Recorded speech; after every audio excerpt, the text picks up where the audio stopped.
Bismillahirrahmanirrahim. Assalamualaikum warahmatullahi ta'ala wabarakatuh. Alhamdulillahi rabbil alamin wa bihi nasta'inu ala umuri dunya waddin wassalatu wassalamu ala habibina Muhammadin sayyidil anbiya'i wal mursalin wa ala alihi wa sahbihi ajma'in. Subhanaka la ilma lana illa ma 'allamtana innaka antal alimul hakim. Hasbunallah wa ni'mal wakil, ni'mal maula wa ni'mal nasir. Wala hawla wala quwwata illa billahil aliyyil azim. Alhamdulillah, sentiasa kita merafakkan kesyukuran kehadrat Allah Ta'ala kerana Allah masih mengurniakan nikmat-nikmatnya kepada kita semua. Tuan-tuan, puan-puan, muslimin dan muslimat yang dikasihi lagi dirahmati Allah Ta'ala sekalian, InsyaAllah pada hari ini Isnin 12 Ramadan 1444 Hijrah, kita teruskan kuliah tafsir dan tadabbur Al-Quranul Karim. Dan ini bulan Ramadan dikenali sebagai Syahrul Quran, bulannya Al-Quran, sebagaimana firman Allah Ta'ala dalam Al-Quran, Syahrul Ramadan alladhi unzila fihi Al-Quran. Pada bulan Ramadan lah Allah Ta'ala turunkan Al-Quran.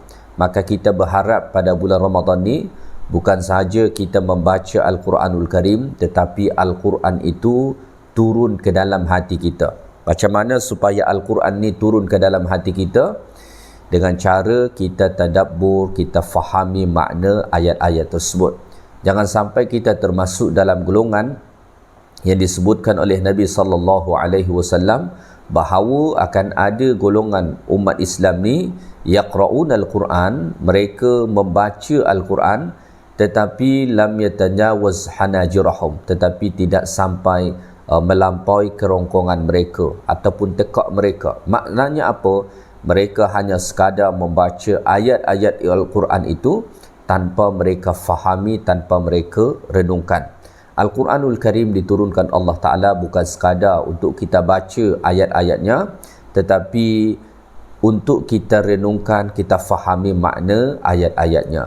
Sebagaimana Allah Ta'ala berfirman dalam Al-Quran, Kitabun anzalnahu ilaika mubarakun liyadabbaru ayatihi waliyatadhakkara ulul albab.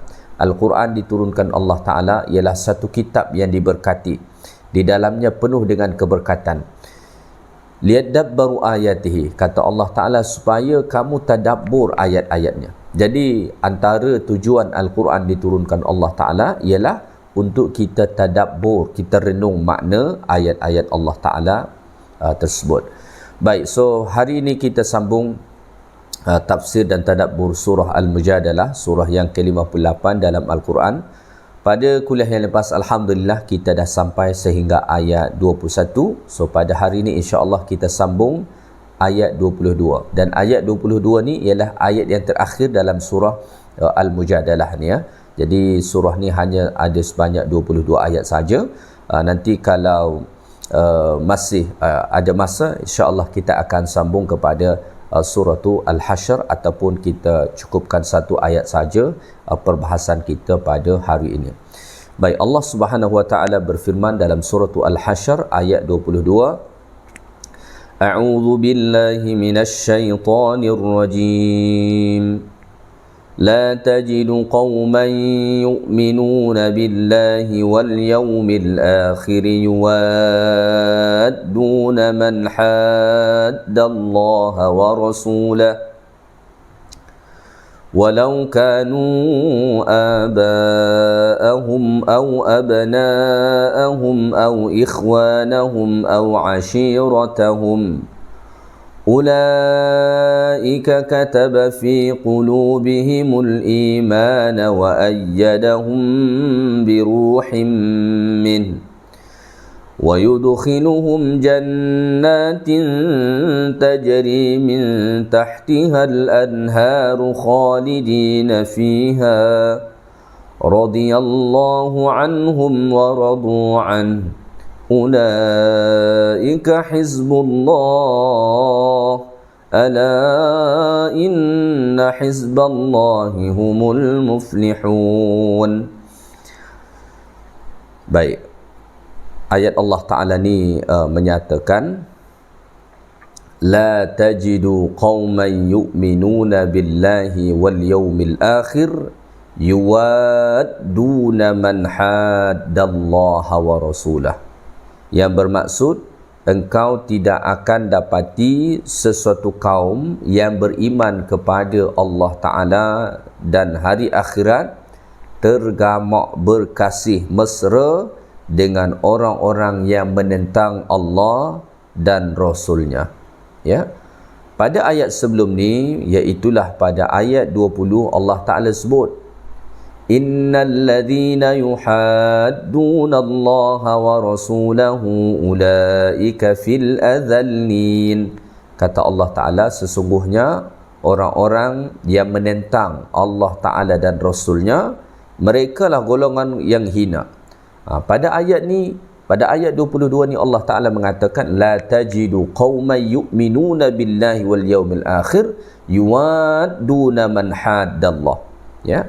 Kata Allah Ta'ala, engkau tidak akan mendapati, wahai Rasulullah sallallahu alaihi wasallam, qauman, satu kaum, yusaddiquna billahi wal yawmil akhir, yang mana mereka membenarkan, mempercayai, mengimani Allah Ta'ala dan hari akhirat, wa ya'maluna bima syara'a Allahu lahum, pada masa yang sama mereka menjalankan syariat, hukum hakam syariat Allah Ta'ala, yuhibbuna man 'adallaha wa rasulah wa khalafa amrahuma.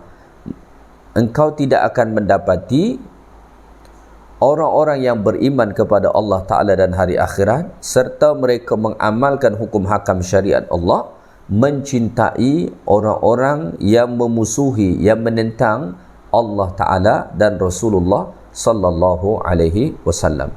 Jadi pada ayat ni Allah Ta'ala menyatakan bahawa orang yang betul-betul beriman kepada Allah Ta'ala dan Rasulnya serta dia membuktikan itu dengan mengamalkan hukum hakam syariat Allah, tidak akan pernah dapat bersama dengan orang-orang yang membenci, yang menentang Allah Ta'ala dan Rasulullah SAW.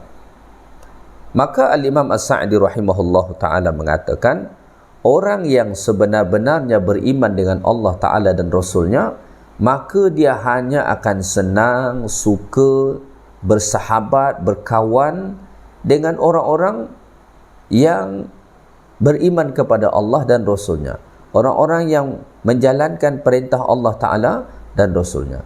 So kalau ada orang dia mengaku beriman kepada Allah Ta'ala dan hari akhirat, tetapi pada masa yang sama dia suka, dia cinta, dia loyal kepada orang-orang yang tak beriman kepada Allah Ta'ala dan hari akhirat, atau mereka-mereka yang menentang perintah Allah Ta'ala dan Rasulnya, maka sesungguhnya iman dia tu tidaklah iman yang sebenar-benarnya. Ya, sama halnya seperti orang-orang munafik pada masa dahulu. Orang-orang munafik itu, mereka pada zahirnya mengaku beriman. Sebab tu Allah Ta'ala sebut, wa idza qila lahum aminu qalu amanna. Apabila dikatakan kepada orang-orang munafik, berimanlah kamu, maka mereka akan menjawab, amanna, kami telah beriman. Tetapi apabila mereka pulang meninggalkan orang-orang yang beriman, mereka akan pergi menjumpai orang-orang kafir dan mereka mengatakan, kami bersama dengan kamu, dengan orang-orang beriman tu kami hanya bermain-main saja. Jadi salah satu tanda orang yang betul-betul beriman kepada Allah Ta'ala dan Rasulnya, ya, mereka tidak akan bersahabat, tidak akan berkasih mesra dengan orang-orang yang menentang Allah dan Rasulnya. Dia begini, secara amnya saja, ya, kalau kita betul-betul cinta dengan seseorang, ni kita analogikan dulu kita sebagai manusia, ya, kalau kita betul-betul suka, cinta dengan seseorang tu, maka kita tidak akan mahu bersahabat dengan orang yang bencikan dia. Kita tak akan mahu bersahabat. Kenapa? Kerana kita cinta dengan orang ni, kita sayang dekat dia. So kalau ada orang yang benci dia, ada orang yang menentang dia, ada orang yang bully dia, mesti kita tak akan suka, mesti kita tak akan bersahabat dengan dia. Macam itulah dengan Allah Ta'ala dan Rasulnya. Kalau kita betul-betul sayangkan Allah, cintakan Allah, beriman dengan Allah, beriman dengan Rasulnya, percaya akan hari akhirat, maka kita tidak akan bersahabat dengan mereka-mereka yang menentang Allah dan Rasulnya. Maka menjadi satu tanda tanya besar apabila kita melihat orang Islam, konon dia seorang Muslim, konon dia seorang yang beriman kepada Allah Ta'ala dan hari akhirat, tetapi dia boleh berkasih mesra dengan orang-orang yang benci agama Allah Ta'ala, dengan orang-orang yang menentang agama Allah Subhanahu wa Ta'ala. Ya, so salah satu bukti kita betul-betul beriman kepada Allah Ta'ala dan hari akhirat, kita hanya mahu bersama berkasih mesra dengan orang-orang yang taat kepada Allah dan Rasulnya, dengan orang-orang beriman sahaja. Manakala dengan mereka, orang-orang yang tak beriman kepada Allah Ta'ala dan Rasulnya, kita tidak berkasih mesra dengan mereka. Walaupun kita tidak semesti memerangi mereka dan lain sebagainya, tetapi kita kena ambil jarak lah daripada orang-orang yang seperti itu. Kemudian pada ayat ni Allah Ta'ala menyatakan, walau kanu aba'ahum aw abna'ahum aw ikhwanahum aw ashiratahum. Kata Allah Ta'ala, sekalipun orang-orang yang menentang itu ialah bapa-bapa mereka, anak-anak mereka, saudara-saudara mereka, atau keluarga mereka. Jadi yang menentang Allah Ta'ala dan Rasul ni, yang tidak pernah berkasih mesra orang beriman dengan mereka, tak semesti orang yang jauh. Tak semesti orang yang jauh.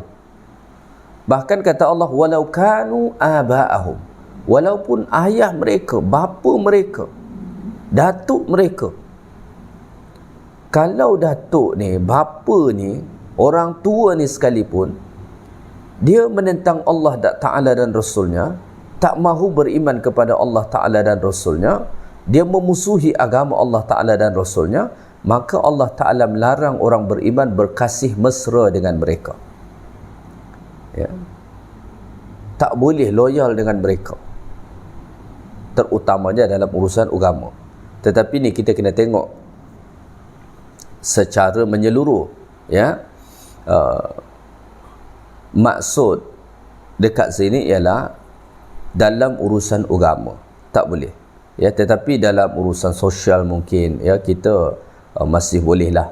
Sama halnya misalkan kita atau orang mak ayah dia mungkin orang yang tidak beragama Islam, ya. So macam manakah sikap seorang anak diajar dalam Islam? Islam mengajar anak supaya tetap hormat dengan mak ayah dia, berbuat baik kepada mereka. Tetapi kalau sudah berkaitan dengan akidah, ya, berkaitan dengan agama, maka kita tak boleh bertolak ansur. Ya, wa in jahadaka ala an tusyrika bima laysa laka bihi ilm fala tuti'huma wa sahibhuma fid dunya ma'rufa, kata Allah. Maka tak boleh kita loyal dengan mereka ataupun ikut, ya. Kita mesti berpegang dengan prinsip agama kita, ya. Au abna'ahum, ataupun anak-anak mereka, kata Allah. Au ikhwanahum, ataupun saudara-saudara mereka. Au ashiratahum, ataupun ahli keluarga. Jadi yang tak boleh kita berkasih mesra ni dengan orang-orang yang menentang agama Allah Ta'ala dan Rasulnya, tak semesti orang yang jauh. Bahkan orang yang dekat dengan kita sekalipun, yang ada hubungan darah dengan kita sekalipun, kalau mereka menentang Allah Ta'ala dan Rasulnya, tak mahu beriman, maka kita tidak digalakkan untuk berkasih mesra dengan mereka, terutama tadi dalam masalah-masalah prinsip agama. Tak boleh, ya. Kita kena berbeza. Orang beriman, dia mesti ikut orang beriman. Orang yang tak beriman, dia akan ikut orang yang tak beriman kepada Allah Subhanahu wa Ta'ala. Baik, kemudian Allah Ta'ala sebut, ulaika kataba fi qulubihimul iman wa ayyadahum bi ruhim min. Mereka itu yang setia itu, maksudnya orang-orang yang beriman kepada Allah Ta'ala dan Rasul tadi, dan yang tidak mahu berkasih mesra dengan orang-orang yang menentang Allah Ta'ala dan Rasul, walaupun itu adalah orang-orang yang rapat dengan mereka. Ulaika, so mereka itu kataballahu fi qulubihimul iman, Allah Ta'ala menetapkan iman dalam hati mereka, Allah kukuhkan iman dalam hati mereka. Wa ayyadahum bi ruhim min, dan Allah Ta'ala kuatkan mereka dengan ruhim min, dengan pertolongan daripada Allah Subhanahu wa Ta'ala. Ya. Jadi pada ayat ni Allah Subhanahu wa Ta'ala menyatakan bahawa orang-orang yang yang beriman kepada Allah Ta'ala dan Rasulnya, serta mereka bersungguh-sungguh bersama-sama dengan orang-orang yang beriman kepada Allah Ta'ala dan tidak mahu berkasih mesra dengan orang-orang yang menentang Allah Ta'ala dan Rasulnya, walaupun itu adalah orang-orang yang sebenarnya mempunyai hubungan yang rapat dengan mereka, maka mereka itu adalah ulaika fi kataballahu fi qulubi ulaika kataba fi qulubihim al-iman wa ayyadahum bi ruhim min. Mereka itu ialah orang-orang yang Allah Subhanahu wa Ta'ala tetapkan keimanan dalam hati mereka, kukuh iman dalam hati mereka, ya. Maka salah satu cara untuk menguatkan keimanan yang ada di dalam hati kita ialah sentiasalah bersama-sama dengan orang-orang yang beriman kepada Allah Ta'ala. Berkasih mesralah dengan orang-orang yang beriman kepada Allah Ta'ala dan Rasulnya, ya. Jangan malah sebaliknya. Maka berdasarkan ayat ini, orang-orang yang berkasih mesra dengan orang-orang yang tak beriman kepada Allah Ta'ala dan Rasulnya, so mereka itu adalah orang-orang yang semakin lama semakin lemah iman dia, bahkan boleh hilang iman dia. Tetapi kalau kita sentiasa kukuh dengan prinsip iman kita, dan kita hanya mahu berkasih mesra dengan orang-orang yang beriman kepada Allah Ta'ala dan Rasul, bukannya dengan orang-orang yang menentang Allah Ta'ala dan Rasul, maka salah satu hadiah yang Allah Ta'ala bagi ialah Allah Ta'ala kuatkan, kukuhkan keimanan dalam hati mereka, semakin hari semakin kuat, semakin hari semakin kuat. Wa ayyadahum bi ruhim min, dan Allah Subhanahu wa Ta'ala kuatkan, ya, dengan bi ruhim min. Kalau kita terjemah secara bahasa ni, dengan roh daripadanya. Maksudnya apa? Al-Imam As-Sa'di rahimahullah ta'ala mengatakan, maksud Allah Ta'ala kuatkan mereka dengan roh daripada Allah Ta'ala, maksudnya biwahyihi, Allah Ta'ala bagi wahyu, wa ma'unati, Allah Ta'ala bagi pertolongan, ya, dan ihsan daripada Allah Ta'ala. Jadi disebut dekat sini roh, pertolongan Allah Ta'ala kepada hati mereka, kerana dengan pertolongan Allah Ta'ala inilah hati mereka menjadi hidup, ya. Dengan pertolongan Allah Ta'ala tu hati mereka menjadi hidup dengan iman. Maka roh itu menyebabkan kita hidup, maka pertolongan Allah Ta'ala tu disebut roh, kerana dengan itulah hati mereka jadi hidup. Jadi Masya Allah, ya, bila mana seseorang kukuh dengan prinsip imaniah dia, betul-betul beriman dia kepada Allah Ta'ala dan Rasulnya, dan dia tidak loyal kepada orang-orang yang menentang Allah Ta'ala dan Rasulnya, walaupun mereka itu adalah orang-orang yang rapat dengan dia, mempunyai hubungan yang dekat dengan dia, maka Allah Ta'ala akan bagi dia hadiah di dunia sebelum di akhirat, iaitulah Allah Ta'ala tetapkan iman dalam hati dia, bahkan Allah Ta'ala datangkan pertolongan sehinggakan hati dia hidup. Bila mana hati ni dah hidup dengan iman, maka insya-Allah semua akan jadi baik. Apapun godaan yang datang insya-Allah boleh dihadapi. Tetapi kalau hati tak kuat, godaan sedikit pun datang, maka kita akan runtuh. Ya, kita akan tergoda, kita akan melakukan perbuatan yang ditegah itu. Tetapi kalau iman kuat, apa jua yang datang, insya-Allah tak akan mempan. Ya. Dan ini menunjukkan juga kepada kita bahawa iman itu ada masanya kuat, ada masanya jadi lemah. Maka salah satu cara untuk menguatkan iman yang ada dalam hati kita dan supaya hati kita ditolong oleh Allah Ta'ala ialah dengan cara kukuhlah dengan prinsip keimanan kita kepada Allah Ta'ala dan hari akhirat, dan sentiasa bersama-sama dengan orang-orang yang beriman kepada Allah Ta'ala dan Rasulnya. Jangan berkawan, jangan berkasih mesra dengan orang-orang yang bencikan Allah Ta'ala dan Rasulnya sallallahu alaihi wasallam. Ya, maka itu salah satu salah satu tips, ya, macam mana supaya iman kita kuat, hati kita dijaga oleh Allah Subhanahu wa taala. Ya, di dalam Al-Quranul Karim ada satu kisah yang masyhur, ya, dan kita pasti biasa dengar, iaitulah kisah Ashabul Kahfi. Ya, Ashabul Kahfi itu mereka diancam, bahkan dipaksa untuk menyembah selain daripada Allah Subhanahu wa taala. Tetapi mereka, pemuda-pemuda ni, tak mahu. Mereka sanggup melarikan diri ke dalam gua untuk menyelamatkan iman mereka. Kenapa mereka boleh menghadapi itu semua? Sebenarnya kerana Allah Ta'ala telah kuatkan hati mereka. Maka Allah Ta'ala sebut dalam Al-Quran, innahum fityatun amanu bi rabbihim wa zidnahum huda. Ashabul Kahfi itu, kata Allah, mereka adalah pemuda-pemuda yang beriman kepada Allah, dan Allah Ta'ala sentiasa tambahkan hidayah kepada mereka. Seoleh kerana itu, oleh kerana iman yang ada dalam hati mereka dan hidayah yang sentiasa Allah tambahkan untuk mereka, maka Allah Ta'ala sebut wa rabatna ala qulubihim, dan kami kuatkan hati mereka.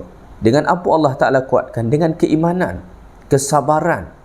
Allah Ta'ala kuatkan hati mereka, sehinggakan ketika mana mereka dipaksa untuk menyembah selain Allah, mereka berani bangkit untuk menyatakan prinsip iman mereka. Maka mereka mengatakan, idh qamu faqalu rabbuna rabbus samawati wal ard lan nada'wa min dunihi ilaha laqad qulna idhan syatata. Ketika mana mereka diperintahkan, dipaksa untuk menyembah berhala selain daripada Allah Ta'ala, maka mereka berani bangkit menentang, menyatakan bahawa Rabbuna Rabbus Samawati wal Ard, Rabb kami, Tuhan kami, iaitulah Allah Ta'ala yang mencipta langit dan bumi. Lan nada'wa min dunhi ilaha, kami tak akan sembah Tuhan selainnya. Laqad qulna idzan syatata. Dan kalau itu kami lakukan, maknanya kami telah memperkatakan sesuatu yang begitu jauh daripada kebenaran. Apa yang dilakukan oleh Ashabul Kahfi ini menunjukkan bahawa betapa kukuhnya iman yang ada dalam hati mereka. Kenapa hati mereka kukuh dengan keimanan itu? Salah satu sebabnya kerana memang mereka beriman kepada Allah Ta'ala dan Rasulnya. Yang kedua, mereka tidak berkasih mesra dengan orang-orang yang tak beriman kepada Allah Ta'ala dan Rasulnya sallallahu alaihi wasallam. Kita teruskan ayat Allah Ta'ala ni. Kemudian Allah Ta'ala berfirman, wa yudkhiluhum jannatin tajri min tahtiha al-anharu khalidina fiha. Dan Allah Ta'ala akan masukkan mereka ke dalam syurganya yang mengalir di bawahnya sungai-sungai, khalidina fiha, dan mereka kekal tinggal di dalamnya buat selama-lamanya. Jadi selain Allah Ta'ala memberikan ganjaran dekat dunia ini, iaitulah tadi Allah Ta'ala tetapkan iman dalam hati mereka, Allah Ta'ala kuatkan, Allah Ta'ala beri pertolongan kepada hati mereka sehinggakan hati mereka hidup dengan iman kepada Allah Ta'ala, maka kemudian nanti di akhirat Allah Ta'ala akan masukkan mereka ke dalam syurga. Orang-orang yang beriman kepada Allah Ta'ala dan hari akhirat, ya, serta mereka tidak berkasih mesra dengan orang-orang yang menentang Allah Ta'ala dan Rasulnya, walaupun itu orang-orang yang rapat, orang-orang yang dekat ataupun mempunyai hubungan yang rapat dengan mereka, maka Selain di dunia tadi Allah Ta'ala kuatkan hati mereka dengan iman, Allah Ta'ala jaga hati mereka, Allah Ta'ala bagi mereka pertolongan. Di akhirat pula mereka akan dimasukkan Allah Ta'ala ke dalam syurga. Masya Allah, ya. Wa yudkhiluhum jannat, Allah Ta'ala masukkan mereka ke dalam syurga Allah Subhanahu wa Ta'ala, tajri min tahtihal anhar, yang mana mengalir di bawahnya sungai-sungai, yang mana sungai-sungai ini untuk diminum dan menjadi satu keindahan di dalam syurga Allah Subhanahu wa Ta'ala. Khalidina fiha, dan mereka kekal buat selama-lamanya di dalam syurga Allah Ta'ala tu. Jadi inilah kelebihan kepada orang-orang yang menjaga keimanan mereka serta menjaga pergaulan mereka hanya dengan orang-orang yang taat kepada Allah Ta'ala dan Rasulnya, bukan bersama dengan orang-orang yang menentang Allah Ta'ala dan Rasul. Jadi di dunia mereka dapat ganjaran, hati mereka dikuatkan Allah Ta'ala dengan iman, diberi Allah Ta'ala pertolongan. Di akhirat pula mereka akan dikurniakan Allah Ta'ala syurga dengan pelbagai kenikmatan yang ada di dalamnya, dan mereka akan kekal tinggal di situ buat selama-lamanya. Kemudian Allah Ta'ala sebut, radhiyallahu anhum wa radu an. Allah Ta'ala redha kepada mereka dan mereka redha kepada Allah Subhanahu wa Ta'ala, ya. Redha ini adalah satu kenikmatan yang Allah Ta'ala bagi. Radhiyallahu anhum, Allah Ta'ala redha kepada mereka sehingga kan tak ada murka, tak ada marah Allah Subhanahu wa Ta'ala lagi buat selama-lamanya untuk mereka, ya. Perkara tertinggi yang kita nak capai dari Allah Ta'ala ialah redha-Nya, ya. Maka apabila Allah Ta'ala dah redha dengan seorang hamba itu, segala-galanya Allah Ta'ala bagi untuk dia.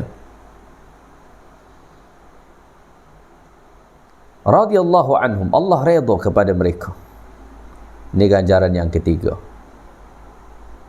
Nak dapatkan redha Allah Ta'ala ni tak mudah. Maka salah satu cara macam mana supaya Allah Ta'ala redha dengan kita, maka berimanlah kepada Allah Ta'ala dan hari akhirat, serta jaga keimanan itu dengan tidak berkasih mesra dengan orang-orang yang menentang Allah Ta'ala dan Rasul, ya. Kerana kalau kita berkasih mesra, berkawan, bersahabat, loyal dengan orang-orang yang menentang Allah Ta'ala dan Rasul, maka iman tu adalah iman palsu, tak betul, kan? Kalau kita betul-betul mencintai Allah Ta'ala dan Rasul atau beriman kepada Allah Ta'ala dan hari akhirat, maka kita hanya akan mencintai apa yang dicintai Allah, apa yang disayang Allah, dan kita tidak akan mencintai apa yang dibenci oleh Allah Ta'ala, seperti mereka-mereka yang menentang Allah Ta'ala dan Rasulnya. Radhiyallahu anhum, Allah Ta'ala redha kepada mereka. Redha ini maknanya suka Allah Ta'ala dengan mereka tanpa ada kebencian lagi. Ahallallahu alaihim ridwanahu fala yaskhatu alaihim. Allah halalkan redha Allah Ta'ala untuk mereka sehingga akan tak ada murka, tak ada marah Allah lagi untuk mereka. Waradu'an, dan mereka pula orang-orang yang beriman ni redha kepada Allah Ta'ala. Waradu'an rabbihim bima a'tahum minal karamat wa rafi'ad darajat. Mereka redha dengan Allah, berpuas hati dengan apa yang Allah Ta'ala beri kepada mereka, minal karamat, daripada kemuliaan-kemuliaan, wa rafi'ad darajat, dan darjat yang tinggi di sisi Allah Subhanahu wa Ta'ala. Jadi mereka ini akan mendapatkan darjat yang tinggi di sisi Allah Subhanahu wa Ta'ala dan pelbagai kemuliaan-kemuliaan yang Allah Ta'ala akan bagi kepada mereka, ya. Berpuas hati, tak ada yang tak puas hati. Macam mana tak puas hati? Syurga yang Allah Ta'ala bagi kepada mereka itu ialah kenikmatan yang tak pernah dilihat oleh mata mereka, kenikmatan yang tak pernah didengar oleh telinga mereka, kenikmatan yang tak pernah terlintas di dalam hati mereka. Ia satu kenikmatan yang tak boleh kita nak gambarkan, satu kenikmatan yang berkekalan, sehingga kan Allah Ta'ala redha kepada mereka dan mereka juga redha dengan apa yang Allah Ta'ala kurniakan kepada mereka. Masya Allah, ya. Kemudian pada hujung ayat ni Allah Ta'ala sebut, ulaika hizbullah, mereka itulah hizbullah. Hizbullah, hizb ni penyokong-penyokong Allah, golongan-golongan Allah, parti Allah. Ya, hizbullah, mereka itulah hizbullah. So ini menjadi salah satu ciri kepada kita. Siapakah dia hizbullah? Siapa hizbullah? Hizbullah itu orang-orang yang betul-betul beriman kepada Allah Ta'ala dan hari akhirat, dan mereka menjaga prinsip keimanan itu, serta mereka tidak berkasih mesra dengan orang-orang yang menentang Allah dan Rasul. Maknanya dia hanya berkasih mesra, menjaga keimanan dia ni bersama-sama dengan orang-orang yang beriman kepada Allah. So itulah dia hizbullah. Hizbullah, ya, penyokong-penyokong Allah, golongan Allah, ya, parti Allah, yang masuk dalam kumpulan penyokong agama Allah Ta'ala. Dan dekat sini ketika mana Allah Ta'ala sebut hizbullah, hizb, Allah Ta'ala buat dalam bentuk mufrad. Maknanya apa? Hanya satu kumpulan saja penyokong Allah Ta'ala tu. Hanya satu kumpulan saja hizbullah itu, tidak banyak. Berbeza nanti dengan golongan-golongan yang menentang Islam, itu ahzab, ada pelbagai puak. Kemudiannya pada hujung ayat ni Allah Ta'ala sebut, ala inna hizballahi humul muflihun, ketahuilah sesungguhnya penyokong-penyokong agama Allah itu ialah orang-orang yang berjaya. Orang-orang yang berjaya di dunia wal akhirah, di dunia dan di akhirat, hanya mereka-mereka yang menjadi penyokong-penyokong agama Allah Ta'ala semasa hidup dekat dunia. So inilah tadabbur ayat 22 ataupun ayat terakhir daripada surah Al-Mujadalah ini. Mudah-mudahan ayat Allah Ta'ala ni dapat kita faham dengan baik, kita renungkan dengan sebaik-baiknya, dan yang paling penting ialah mari kita amalkan dalam kehidupan kita. Ya, boleh mungkin saya simpulkan secara ringkas ayat 22 ni ialah Allah Ta'ala mencirikan orang-orang yang betul-betul beriman kepada Allah Ta'ala dan hari akhirat itu, mereka tidak berkasih mesra dengan orang-orang yang menentang Allah Ta'ala dan Rasulnya. Yang kedua, orang-orang yang mengaku beriman, atau salah satu bukti kepalsuan iman seseorang, dia mengaku beriman kepada Allah Ta'ala dan hari akhirat, tetapi dia berkasih mesra, berkawan rapat dengan orang-orang yang menentang Allah Ta'ala dan Rasul. Ya? Orang-orang yang beriman, yang berprinsip tidak berkasih mesra dengan orang-orang yang menentang Allah Ta'ala dan Rasul ni, bukan hanya dengan orang jauh, bahkan dengan orang paling dekat sekalipun, seperti ayah, anak, saudara dan keluarga. Ya? Orang-orang yang menjaga keimanan mereka, maka di dunia Allah Ta'ala bagi kepada mereka ganjaran, iaitulah Allah kuatkan hati mereka, Allah tetapkan iman dalam hati mereka, dan Allah Ta'ala bagi pertolongan sehinggakan hati mereka hidup. Di akhirat pula Allah Ta'ala masukkan mereka ke dalam syurga yang kekal selama-lamanya. Tambahan lagi Allah Ta'ala redha dengan mereka, akhirnya mereka pun redha dengan apa semua yang Allah Ta'ala kurniakan, dan mereka mendapatkan satu title Hizbullah, penolong-penolong, penyokong-penyokong agama Allah, dan mereka itulah orang-orang yang berjaya fid dunya wal akhirah. Saya ingat sekadar tu saja kuliah kita pada hari ini. InsyaAllah Ta'ala kita sambung pula surah Al-Hasyr pada minggu hadapan. Yang baik daripada Allah Ta'ala, segala yang kurang daripada saya. Subhanakallahumma bihamdik, asyhadu an la ilaha illa anta astaghfiruka wa atubu ilaik. Assalamualaikum warahmatullahi ta'ala wabarakatuh.